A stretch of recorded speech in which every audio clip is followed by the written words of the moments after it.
Учение Блаватской о чакрах оказало огромное влияние на последующее развитие западного эзотеризма и стало основой для многих современных систем энергетической работы и духовного развития. Елена Петровна Блаватская, основательница теософского общества, была одной из первых западных мыслителей, кто познакомил европейскую аудиторию с концепцией чакр.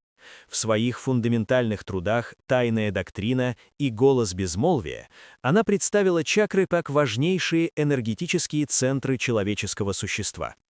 Природа чакр по Блаватской. Блаватская описывала чакры не просто как физиологические органы, а как тонкоматериальные центры, существующие на астральном и эфирном планах.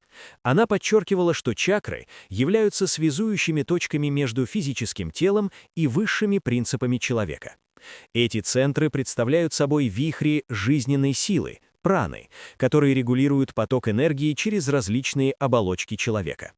Согласно ее учению, чакры невидимы для обычного зрения, но могут восприниматься ясновидящими как светящиеся колеса или цветы лотоса.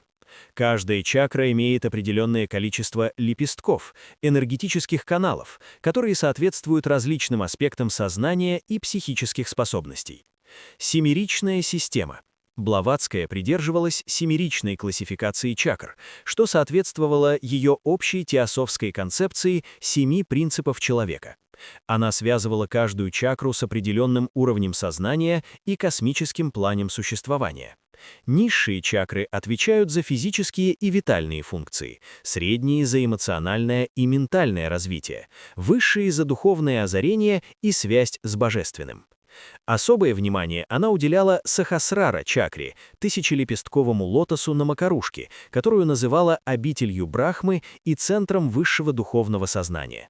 Также она подробно описывала Аджна-чакру, третий глаз, связывая ее с развитием интуиции, ясновидения и духовного развлечения. Кундалини и пробуждение чакр.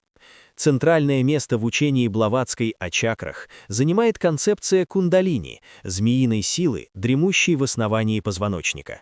Она предупреждала, что преждевременное пробуждение кундалини без должной подготовки и очищения крайне опасно и может привести к психическим расстройствам, физическим заболеваниям и даже безумию.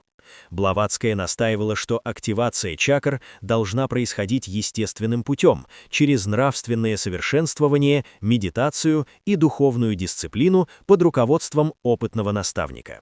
Она критиковала попытки насильственного раскрытия чакр через дыхательные упражнения или другие механические методы, считая это профанацией священного знания.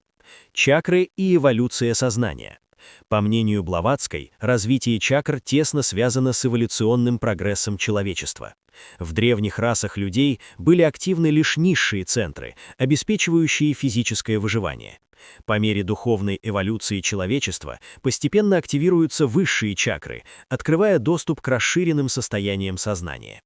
Она утверждала, что полное раскрытие всех чакр характерно для посвященных и адептов, тех, кто завершил обычный цикл человеческой эволюции и достиг состояния Бога-человека. Обычные люди имеют лишь частично активированные центры, соответствующие их уровню духовного развития. Практическое значение. Блаватская подчеркивала, что знание о чакрах не должно оставаться теоретическим. Правильное понимание этих центров помогает человеку осознанно работать над своим духовным развитием, направляя энергии в конструктивное русло. Однако она неоднократно предостерегала от легкомысленного отношения к этому знанию, указывая, что оккультные силы могут быть использованы как во благо, так и во зло.